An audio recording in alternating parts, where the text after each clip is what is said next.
कोकणाच्या विकासासाठी अतिशय महत्त्वाच्या अशा वैभववाडी ते कोल्हापूर या रेल्वे मार्गाचं काम आता प्रत्यक्ष सुरू होणार आहे. जिल्हा परिषदा निवडणुकांची आचारसंहिता संपली की लवकरच भूसंपादनाचं काम हाती घेण्यात येईल असं कॅबिनेट मंत्री नितेश राणे यांनी सांगितलेलं आहे.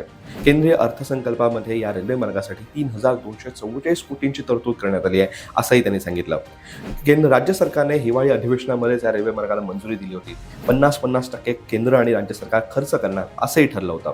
2028 पर्यंत हा रेल्वे मार्ग पूर्ण करण्याचं काम किंवा पूर्ण करण्याचं लक्ष्य राज्य सरकारने निर्धारित केलंय असंही नितेश राणे यांनी सांगितलं. या रेल्वे मार्गामध्ये प्रचंड डोंगराळ भाग असल्यामुळे अतिशय कौशल्यपूर्ण पद्धतीने हा रेल्वे मार्ग बांधावा लागणार आहे. या रेल्वे मार्गामध्ये 10 स्थानकं असतील, 25 बोगदे असतील आणि 5 उड्डाण पूल असतील. 106 किलोमीटर लांबीचा हा रेल्वे मार्ग असणार आहे. या रेल्वे मार्गामुळे घाट म्हणजे पश्चिम महाराष्ट्र आणि कोकण यांना जोडलं जाईल आणि त्यामुळे कोकणामध्ये उतरण्यासाठी, कोकणामध्ये जाण्यासाठी एक नवीन पर्यायी मार्ग उपलब्ध होणार आहे. यामुळे कोकणच्या व्यापाराला, कोकणच्या पर्यटन विकासाला तसेच तेथील एकूणच विकासाला प्रचंड चालना मिळणार आहे.